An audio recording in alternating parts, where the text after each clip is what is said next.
जो अपना करियर बनाने के लिए फ्यूचर के सपने लेकर विदेश गए थे, आज वहां पर फंसे हुए हैं। यूक्रेन में फंसे हैं, अपने देख रहे हैं वतन वापसी के सपने। और आप देख रहे हैं न्यूज 18 राजस्थान, आपके साथ मैं हूं स्वप्निल। यूक्रेन में रूस की एंट्री हुई और खतरे की घंटी बज गई।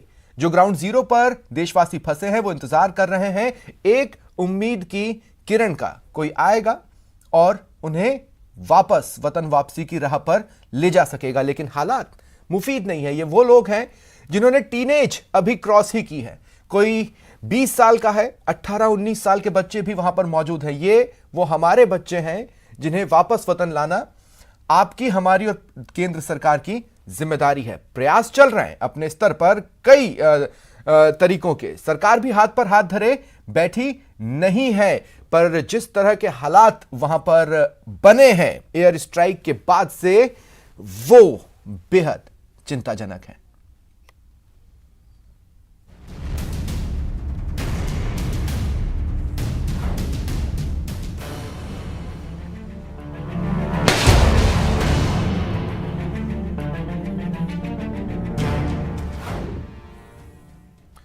और देखिए, यूक्रेन से ऐसे ही कुछ बच्चे जो कि देश का भविष्य है, हमारे साथ जुड़े हैं। आपको इंट्रोड्यूस करवाता हूं। जय श्रीवास्तव मेडिकल स्टूडेंट हैं यूक्रेन में, और राजकुमार बिस्वाल मेडिकल स्टूडेंट हैं यूक्रेन में।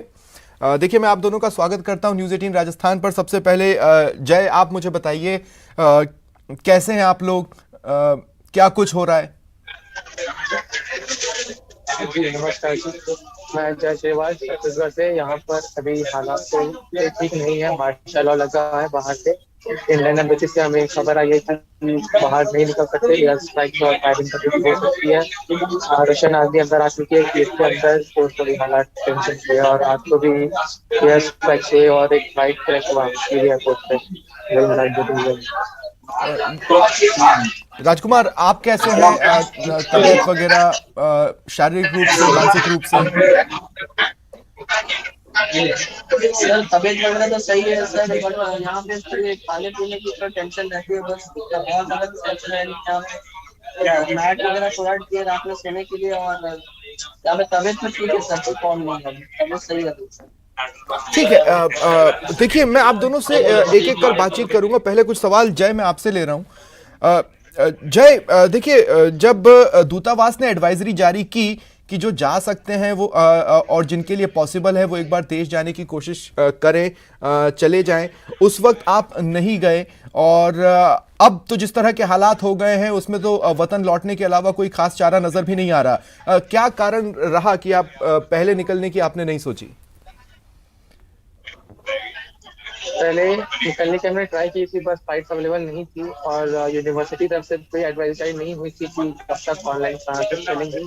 हमें कहा गया था कि 9 मार्च तक ही ऑनलाइन चलेंगे, उसके बाद ऑफलाइन चलेंगे। तो इस पे हम बहुत ज्यादा डिलेमा में थे कि जाए कि नहीं जाए। तो जब तक फ्लाइट बुक किए 24 हमने फ्लाइट बुक किया, फिर जैसे ही एयरपोर्ट आए तो हालात बिगड़ चुके थे, फायरिंग और स्ट्राइक हो चुकी थी। तो एयरपोर्ट पूरा बंद हो गया था, एयरस्पेस पूरी बंद हो चुकी थी, तो आ नहीं पाए।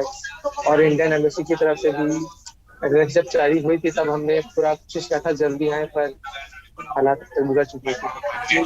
तो फिर अब आप क्या कर रहे हैं? कल कल के दिन हमने देखा कि जैसे ही अटैक हुआ उसके बाद लोग मॉल्स की ओर दौड़ पड़े ताकि जरूरत का सामान, खाने पीने का सामान स्टॉक कर लें, वो काम आ सके।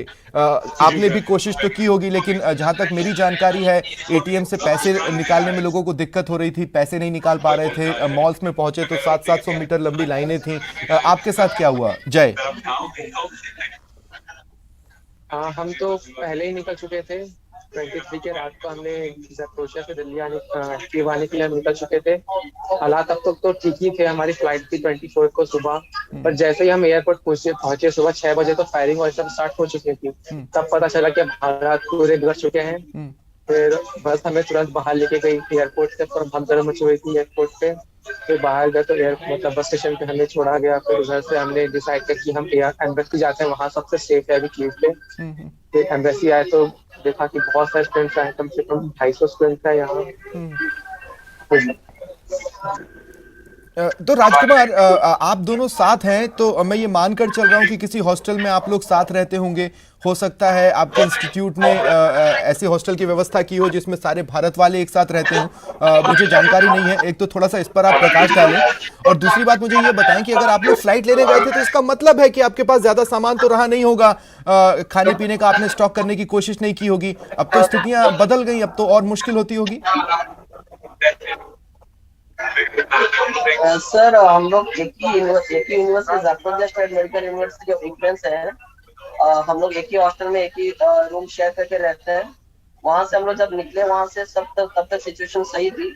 जैसे एयरपोर्ट में पहुंचे थोड़े वहां पे फायरिंग वगैरह हुए तो वहां से पैनिक, सब बच्चे सब लोग वहां पे पैनिक करने लगे। तो वहां से हम लोग बस हमारा वही बस स्टॉप पे छोड़ा है, वहां से हम लोग एम्बेसी के लिए आए तो हैं। देखिए, आपने भी तो कहा और एम्बेसी जय में ने भी देखिए कहा सारे कि बच्चे फायरिंग आ रहे वगैरह हैं। हुई। मतलब मैं ये पूछना चाह रहा हूँ राजकुमार कि आपने फायरिंग सुनी थी, जैसे ही फायरिंग की आवाज आई तो फिर आप लोगों ने तुरंत उस वक्त क्या किया था?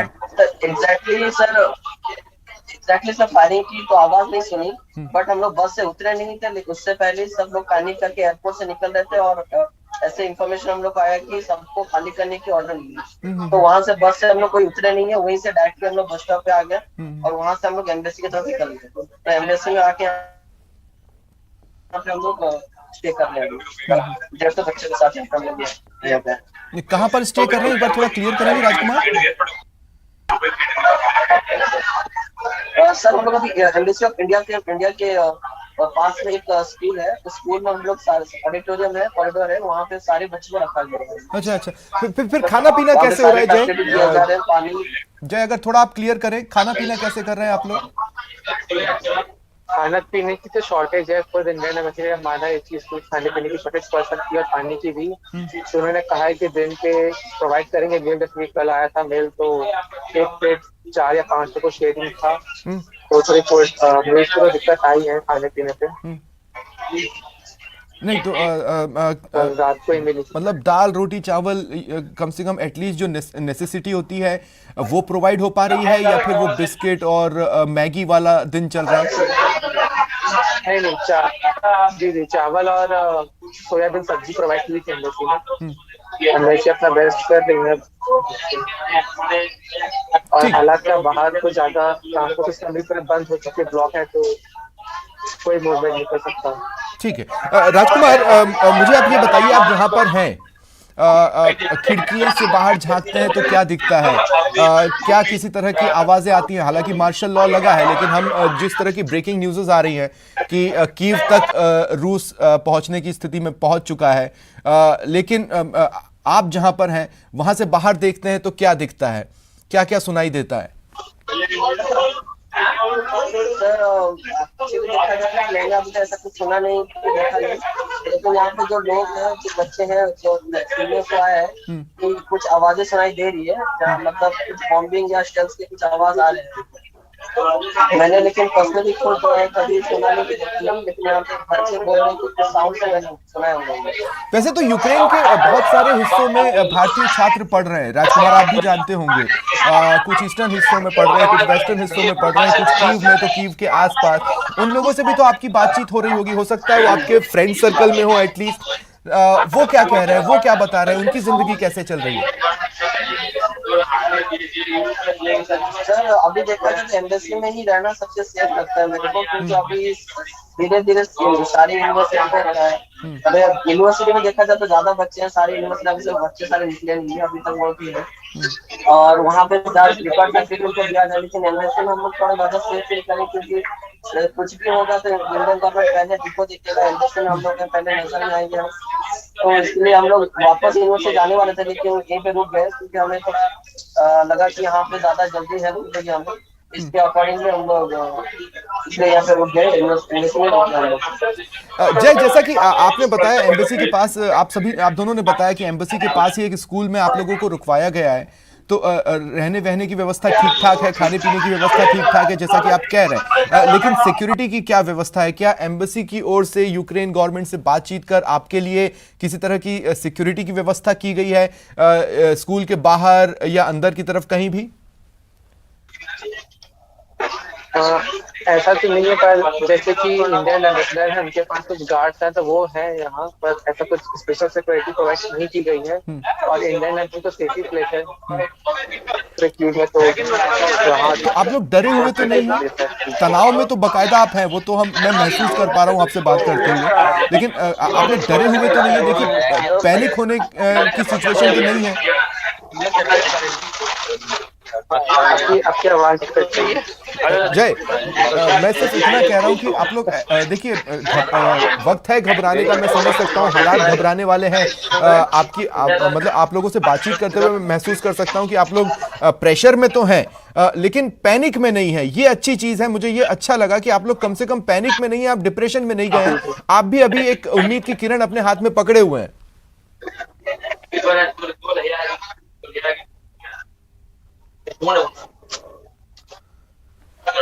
देखिए, ठीक है, मैं कुछ ही पलों में आप दोनों के पास दोबारा आता हूं। मेरे साथ दीपक राठौड़ जुड़ चुके हैं, मेडिकल स्टूडेंट है, यूक्रेन में है। दीपक, मैं आपके पास इस सवाल के साथ आ रहा हूं कि बीते 24 घंटे में क्या कुछ बदला आपके लिए?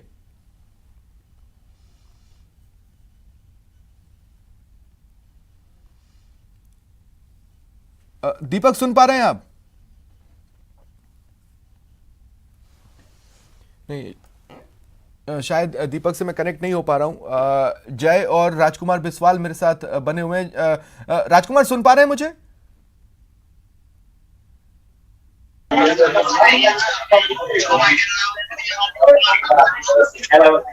राजकुमार, सुन पा रहे हैं मुझे? जी सर, सुन पा रहा हूँ, बताइए। जी, राजकुमार, एक सवाल मैं आपसे लेना चाह रहा हूँ। एम्बेसी आपसे क्या बातचीत कर रही है? एम्बेसी आपको क्या कुछ एश्योर कर रही है? एम्बेसी आपको क्या क्या बता रही है?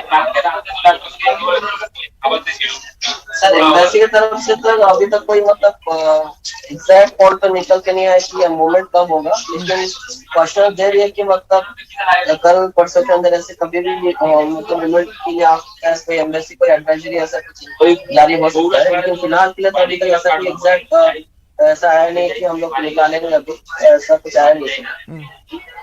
ठीक है, हमारे अभी खाने पीने का बस इंतजाम कर दिया एम्बेसी। ठीक है, ठीक है। मैं एक दो और सवाल है जिनके साथ मैं आपके पास लौटूंगा। आप प्लीज मेरे साथ बने रहें। कुछ और बच्चे हैं, उनके परिवार वाले हैं, जिनकी बात मैं अपने दर्शकों से यहाँ पर करना चाहता हूँ, और इसलिए भी करना चाहता हूँ ताकि जो जिम्मेदार आंखें हैं वो इन्हें देखें, जो जिम्मेदार कान हैं इन्हें सुने, और ये देखने के बाद जो भी रास्ता है उसे तलाशने की अपनी पुरजोर कोशिशों को और धार दे। देखिए, भरतपुर के शुभम यूक्रेन में फंसे हैं। शुभम 21 अक्टूबर 2021 को यूक्रेन गए थे। शुभम यूक्रेन से एमबीबीएस की पढ़ाई कर रहे हैं। शुभम के जो पेरेंट्स हैं वो बेहद चिंतित हैं। न्यूज़ 18 राजस्थान ने शुभम से वीडियो कॉल के जरिए यूक्रेन के हालात जानने की कोशिश की, तो शुभम ने जो भी बताया वो डरावना था।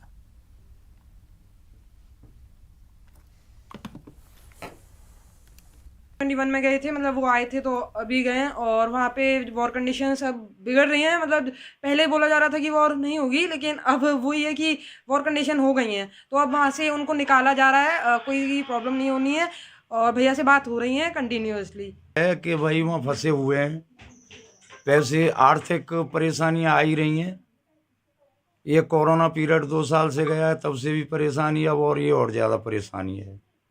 इसके चलते चलते बच्चों ने भी सोचा कि हम पे इतना बाहर नहीं पड़े, माँ बाप पे लोड नहीं पड़े, इसलिए वो मतलब नहीं आ पाए। बाकी आने को तो पहले ही था। बिल्कुल, दूता यूक्रेन में फंसे हुए हैं। शुभम भरतपुर के हैं, इनसे सीधा संपर्क हो पा रहा है, और वीडियो कॉल के जरिए इनके जो माता पिता हैं वो इनसे संपर्क कर रहे हैं। इनके जो पिता हैं वो इस वक्त वीडियो कॉल पर इनसे बात कर रहे हैं, लगातार कल से ही संपर्क में हैं, और इनकी जो चिंताएं बढ़ी हुई हैं। शुभम भी हमारे साथ मौजूद हैं। शुभम, कैसे हालात हैं अभी वहाँ पे जहाँ आप मौजूद हैं? सर, यहाँ पे अभी तो टेंशन वाली बात चली हुई है, क्योंकि इंडियन स्टूडेंट सबको बाहर निकालना है। बाकी इंडिया में सब लोग कोशिश पूरी कर रहे हैं कि जल्दी से जल्दी इंडियन स्टूडेंट वहां से निकले। अब हमें भी फॉर्म्स वगैरह आ गए। इंडियन एम्बेसी ने बोल दिया है कि जितनी जल्दी हो सकता है आप पैकिंग रखिए, अपने डॉक्यूमेंट तैयार रखिए, आपको निकाला जाएगा यहाँ से। शुभम, आपके साथ कितने छात्र वहाँ पे मौजूद हैं? आपके साथ जो लोग रह रहे हैं, छात्र हैं वहाँ? अभी हमारे साथ करीब करीब 500-600 बच्चा होगा अभी यूनिवर्सिटी में इधर। बाकी जा चुका है या निकल रहे हैं। भरतपुर के आसपास के भी और छात्र आपके साथ मौजूद हैं क्या? भरतपुर के नहीं है सर। भरतपुर के नहीं है। तो बिल्कुल ये शुभम है जो यूक्रेन में फंसे हुए हैं। हालांकि वहाँ से इनको निकालने की जो कोशिश है वो की जा रही है और इनके जो माता पिता हैं वो लगातार इनसे संपर्क में हैं। आप किस तरह की लगातार बात कर रहे हैं? बस यही चिंता बढ़ी हुई है कि कैसे निकलेंगे। तो कब से थे ये यूक्रेन में शुभम? कितने दिन हो गए? 9 अक्टूबर 2021, मतलब 9 अक्टूबर। हाँ, अभी 9 अक्टूबर को गए थे यहाँ से। तो ये यूक्रेन में है और इनके जो माता पिता हैं उनकी लगातार चिंताएं बढ़ी हुई हैं। अब ये रहा है इनकी कि ये कब तक जो शुभम है वो यहाँ पर वापस आए। हालांकि जो दूतावास है उनसे उनका संपर्क बना हुआ है और लगातार जो उन्हें वहाँ से जो निकालने की कोशिश है वो की जा रही है। लेकिन साफ तौर पर देखा जा रहा है कि उन्होंने कहा है कि उनके साथ 500-600 जो छात्र हैं राजस्थान के वो वहाँ फंसे हुए हैं और वो अभी वहाँ पर अपनी जो तैयारी है पैकिंग कर रहे हैं और वहाँ से जो निकलने की कोशिश है वो की जा रही है। उन्होंने कहा कि जो धमाके हैं वो हो रहे हैं वहाँ से वो काफ़ी दूर हैं। अभी भी जो शुभम है वो हमारे साथ बने हुए हैं। शुभम, वहां से निकलने की जो तैयारी है वो आपकी हो चुकी है क्या? सर अब बस हमें न्यूज मिली है कल रात को इवैक्यूएशन की कि पैकिंग वगैरह कर ली जाए। अब वही कर रहे हैं हम लोग सब। बिल्कुल शुभम, लगातार आपके माता पिता हैं उनकी भी चिंताएं बढ़ी हैं। वहां से निकलने की जो भी प्रयास है वो कीजिए जिससे कि वहां से किसी भी तरह से निकला जाए। बिल्कुल, तो ये साफ तौर पर देखा जा सकता है कि चिंताएं बढ़ी हुई हैं और जो प्रयास हैं वहाँ से निकलने के वो किए जा रहे हैं। जल्द ही भारतीय जो दूतावास है उसके द्वारा वहाँ से जो निकालने की कोशिश है वो की जा रही है। कैमरा पर्सन दिलीप के साथ दीपक पुरी, न्यूज़ 18 भरतपुर। और यूक्रेन से मेरे साथ जय और राजकुमार जो कि मेडिकल स्टूडेंट है लगातार बने हुए हैं। जय, देखिए ये जो बातें वहाँ से आ रही हैं वो हमारे लिए तो डरावनी है ही, क्योंकि आप सब हमारे अपने लोग हैं और हम चाहते हैं कि काश आप लोग देश में आ चुके होते। मेरा सवाल आपसे ये है कि क्या इस तरह की बातें हो रही हैं? अगर एम्बेसी के किसी भी पर्सन को आप रीच करना चाहें तो क्या आप उसे रीच कर पा रहे हैं? दूसरी बात ये कि क्या इस तरह की बातें हो रही हैं कि बाय रोड नेबरिंग कंट्रीज में आपको ले जाया जाए और फिर वहां से फ्लाइट के जरिए भेजा जाए? जी, पहला क्वेश्चन था कि पहली बात की एम्बेसी हमारे साथ लगातार कांटेक्ट पे है, 24 आवर्स कांटेक्ट पे हमारे साथ, हमेशा हर पल की खबर दे रही है कि क्या हो रहा है, क्या करना है हमें। और कल ही न्यूज आई थी रात को कि एम्बेसी ने हमें एड्रेस किया कि हमें बाय रोड लेके जाएंगे अदर कंट्रीज, हंगरी या पोलैंड से। तो उसी का अभी देख रहे हैं एम्बेसी।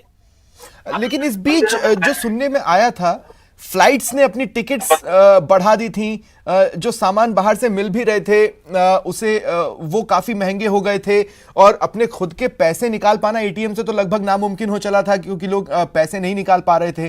तो क्या कैश की समस्या, इस तरह की प्रॉब्लम्स राजकुमार हुई क्या आपको? सर बेसिक प्रॉब्लम तो मुझे हुई नहीं, क्योंकि मैंने अपना टिकट इंडिया से बुक कराया था, मेरे घर वाले बुक कराए थे मेरे लिए टिकट, तो उसका मुझे कम हुआ नहीं और कैश की प्रॉब्लम मुझे नहीं हुई है। नहीं, लेकिन इसी सवाल पर जय आप कुछ कहेंगे? जी, थोड़ी कैश की प्रॉब्लम तो हुई है क्योंकि हमारे पास हम तक पर जो बाकी बच्चे हैं उनके साथ बहुत प्रॉब्लम हो रही है कैश की, क्योंकि पिछले 2 दिन से पूरी एटीएम और बैंक पूरी बंद है यहाँ। और क्योंकि ये सब बंद है तो हमें तो कैश की जरूरत पड़ेगी ही, तो ये बहुत बड़ी समस्या बन चुकी है। तो अभी अगर मैं आपसे कहूं, देखिए आप तो घर जाने के लिए निकले थे तो आपने एक बैग पैक किया होगा और आप निकल गए होंगे। हमने भी हॉस्टल लाइफ जी है। अमूमन हमारे पास हॉस्टल में जो खाने का सामान होता था वो लगभग खत्म होने की स्थिति में होता था, तभी हम घर के लिए निकलते थे। हमारे हॉस्टल में हम कोई बैकअप नहीं रखते थे, लेकिन जब घर से लौटते थे तो हमारे पास बहुत सारा सामान होता था और एक बार फिर हमारी जिंदगी हॉस्टल के लिए पटरी पर आ चुकी होती थी। मेरा सवाल आपसे यह है कि जब आप निकले होंगे तो आपके पास एक लिमिटेड सामान होगा, बैगेज होगा, वही लेकर इस वक्त आप स्कूल में हैं, तो छोटी मोटी नेसेसिटी की जरूरत की चीजें अगर आपको महसूस होती है या जरूरत पड़ती है तो फिर आप क्या करते हैं? जय, हमने थोड़ी मोटी छोटी सामानें ली थी स्नैक्स रखे थे खाने के लिए, पर वो भी अब खत्म हो ही गए हैं। तो हमें कुछ आइडिया नहीं था कि ऐसा हो सकता है, पर अब उसके लिए हम प्रिपेयर भी नहीं थे। पर कल एक शॉपिंग मार्ट खुला था तो वहां से हमने कुछ खाने पीने का जो भी हुआ वो सामान लाए। बस वही है, इसी तरह हम गुजारा कर रहे हैं। राजकुमार, मुझे एक बात बताइए, आप कैसे वहां पर अपना दिन बिता रहे हैं, मतलब क्या कर रहे हैं? देखिए, सबसे खुशी की बात यह है कि हम लोगों का आप लोगों से संपर्क हो पा रहा है, जिसका मतलब है कि नेटवर्क वगैरह ठीक है और हालात उतने नहीं बिगड़े हैं जितना कि कुछ चैनल्स दिखा दे रहे हैं। मतलब आप कभी देश लौटेंगे या यूट्यूब पर देखेंगे तो आप देखेंगे वहां तो ये बता दिया है कि तीसरे विश्व युद्ध की शुरुआत हो चुकी है, हमारे ही कुछ हमारे देश के ही कुछ चैनल्स ने। लेकिन जब हम संपर्क कर पा रहे हैं, बात कर पा रहे हैं, मतलब हालात उतने बुरे नहीं हैं, पैनिक ना हो और रास्ते सोचे तो मिल जाएंगे। इसलिए मैं आपसे पूछ रहा हूं कि आप वहां पर वक्त बिताने के लिए 24 घंटे में क्या क्या कर रहे हैं? सर यहाँ पे बच्चे को इंडियन पे इतना भरोसा मतलब गवर्नमेंट कुछ ना कुछ करेगा, तो यहाँ पे बच्चे को तारीफ नहीं होता और यहाँ पे इंटरनेट कनेक्शन पे सही है, सही चल रहा है, तो बच्चे मोबाइल में ही अपने मतलब ज्यादा टाइम स्पेंड कर रहे हैं और सो रहे हैं और यहाँ पे बातें कर रहे हैं बच्चे अपने अपने पेरेंट्स से भी कॉन्टेक्ट कर पा रहे हैं, तो बच्चे ज्यादा सिचुएशन नहीं है, पेरेंट्स से बातें हो रही है लगातार, हम लोग भी अपने कॉन्टेक्ट कर पा रहे हैं, तो इसलिए पेरेंट्स से क्या बातचीत हो रही है? मतलब देखिए, पेरेंट्स तो डरे हुए हैं और बुरी तरह से चिंतित हैं और एक बेटा होने के नाते आप लोगों की कोशिश ये होती होगी कि आप उन्हें सूद करें, आप उन्हें काम डाउन करें, तो क्या बातचीत क्या हो रही है पेरेंट्स से आपकी, राजकुमार? पापा मम्मी और भैया मेरे से तो बहुत ज्यादा कैसे आओगे, कैसे एग्जैक्ट इन्फॉर्मेशन आया कि नहीं, तो हम लोग उनको सिचुएशन मिली तो मतलब ऐसे काम भी चीजें बता रहे कि सब सही चल रहा है और एक अपने काम धीरे धीरे सब चलेगा। तो यहाँ पे पेरेंट्स लोग को हम लोग अच्छे से संभाल रहे हैं, क्योंकि उन्हें तो यहाँ पे एग्जैक्टली क्या हो रहा पता नहीं है, तो हमारे थ्रू ही वो जान पा रहे एग्जैक्टली यहाँ पे क्या हो रहा है, तो यहाँ पे चीजें सब स्मूथली चल रही है, हम वही बता रहे हैं पेरेंट्स को। और जय, आपकी क्या बातचीत हो रही है पेरेंट्स के साथ? आप मेरा सवाल तो समझ ही चुके हैं। घर वाले तो बहुत पैनिक हो रहे हैं कि जैसे इंडियन मीडिया में कुछ है चैनल जो बहुत ज्यादा बढ़ा चढ़ा के दिखा रहे हैं, तो सबसे बहुत ज्यादा घबराए हुए हैं। पर स्थिति कल ही बिगड़ी यहाँ पर, उससे पहले भी बहुत ज्यादा पैनिक थे घर वाले, अभी भी पैनिक है, पर हमें भरोसा है कि इंडियन एम्बेसी और गवर्नमेंट ऑफ इंडिया में निकाल लेंगे, तो वही सब समझा रहे हैं। तो जो आप जहां पर हैं वहां पर कितने लोग हैं? मतलब आपसे जिस माध्यम से मैं कनेक्टेड हूं, मैं आसपास देख पा रहा हूं तो कुछ आवाजें भी आ रही हैं और यहाँ वहां कुछ लोग भी बैठे हुए मुझे दिख रहे हैं। मतलब आप कितने लोग हैं जो एक साथ हैं? लोग 150-250 को देवन सब इंडिया के ही अलग अलग हिस्सों के, अलग अलग राज्यों के? जी जी, सब अलग अलग स्टेट पे। अच्छा, राजकुमार, आप सबकी बॉन्डिंग हो रही होगी, है ना? तो आप लोग आपस में क्या बातें करते हैं एक दूसरे का मोराल बनाए रखने के लिए? देखिए, मैं आपसे क्यों पूछ रहा हूं, क्योंकि इस वक्त जो बॉन्डिंग होती है वो बहुत लॉन्ग लास्टिंग होती है, वो बहुत लाइफ लॉन्ग टाइप की बनती है। आप लोग एक दूसरे से क्या बातें कर रहे हैं? सबके अपने अपने दोस्त हैं अलग अलग हिस्सों में, उनको फोन आ रहा होगा, वो आपको बता रहे होंगे कि भाई वहां पर तो ऐसा हो रहा है या वहां पर वैसा हो रहा है, तो क्या चल रहा है? सर यहाँ पे जितने भी बच्चे हैं उनसे मतलब ज्यादा बच्चे से बात नहीं है, जितने बच्चे हमारे पास बैठे हैं उनसे बातें हो रही है, वो बोल रहे हैं कि टेंशन नहीं है, सब सीनियर है हमारे, मतलब हम तो फर्स्ट ईयर के हम लोग जूनियर है, यहाँ पे ज्यादा बच्चे सीनियर्स हैं, तो लोग बता रहे हैं कि टेंशन की बात कुछ है नहीं, मतलब आप अच्छे से निकल जाओगे। तो इसी तरह से हमें थोड़ा इसी तरह से मतलब बातें हो रही है सीनियर के ज्यादा। सब गाड़ियां खोल के बच्चे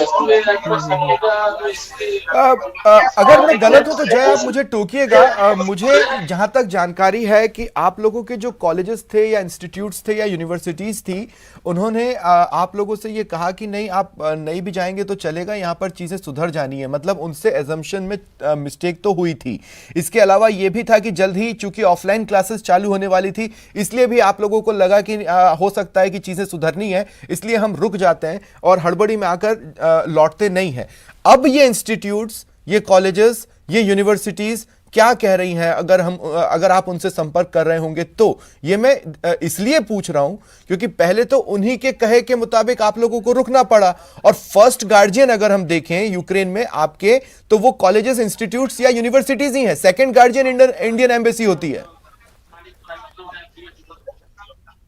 जी जी,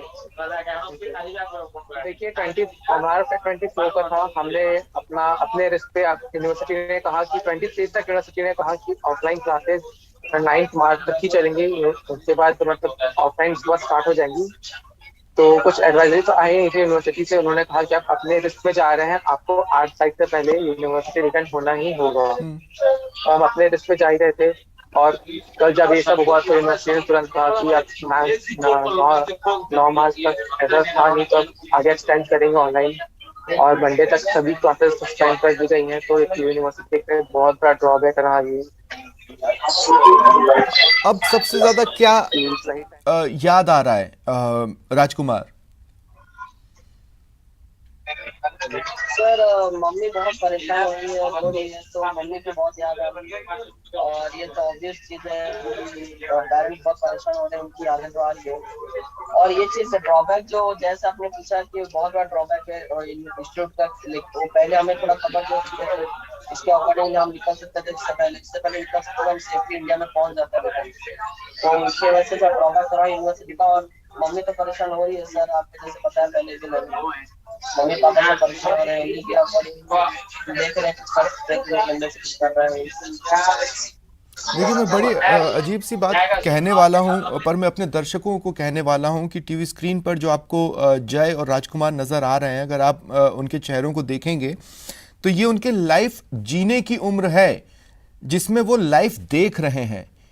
ये एक अजीब सी विडंबना है, जिंदगी एक ऐसे मोड़ पर लाई है कि इस तरह के दिन देखने पड़ रहे हैं और इस तरह की बातें हमें टीवी चैनल्स पर करनी पड़ रही हैं। ये वो चेहरे हैं जो वापस घर लौटना चाहते हैं, और मैं गारंटी के साथ कहता हूं कि जब वो इस देश से निकले होंगे, उन्होंने वो कहानियां सुनी होंगी कि एक मंत्री थी सुषमा स्वराज, उन्हें ट्वीट कर दो तो वो विदेशों में भी ज़रूरत की सारी चीज़ें मुहैया करवा देती थी। लेकिन आज ट्वीट, वीडियो कॉल्स और तमाम बातें उस तरह से कारगर इसलिए भी नहीं हो पा रही हैं क्योंकि हालात बेहद जुदा हैं। क्या मेरी बात से सहमत हैं जय आप?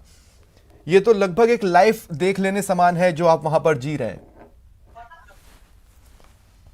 जी, जैसे आपने सुषमा स्वराज जी का बात किया तो सही था कि उन्होंने बहुत अच्छी काम किया अपने देश के लिए, पर यहाँ की हालात अभी ऐसे कि एम्बेसी हमारी पूरी हेल्प करने जा रही है और हमारी हेल्प कर भी रही है, पर यहाँ की हालातें थोड़ी खराब हैं। मार्शल लॉ लगी हुई है, ट्रांसपोर्टेशन पूरी बंद है, तो जिसकी हम वैसे अपना बेस्ट ट्राई कर रही है, वो पूरी ट्राई हमें पूरा हेल्प कर रही है हमें यहाँ से बाहर निकालने की, हमें खाना प्रोवाइड करने की, और जो भी रहने खाने की व्यवस्था पूरी कर। ठीक है, मैं देखिए, जो नोडल अधिकारी हैं धीरज श्रीवास्तव जी, इन्होंने हमसे कहा था कि वो लगातार हम जब भी कोशिश करेंगे हमारे संपर्क में आ जाएंगे। धीरज जी, बहुत बहुत शुक्रिया आपका मेरे साथ जुड़ने के लिए। आप देख ही रहे हैं, यूक्रेन से तमाम तरह के बच्चे हैं जिन्हें इस वक्त अपना जीवन जीना चाहिए था, लाइफ जीना चाहिए थी, वो लाइफ सह रहे हैं, लाइफ देख रहे हैं। उनके सामने पूरी लाइफ आकर खड़ी हो गई, लाइफ टाइम का एक्सपीरियंस, एक ऐसा एक्सपीरियंस जो वो हमेशा मिटा देना चाहेंगे। क्या बदला सर कल से आज तक में?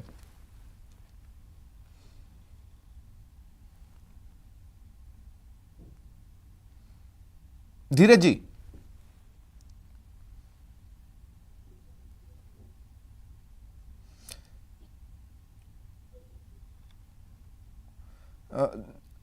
धीरज जी सुन पा रहे हैं आप मुझे?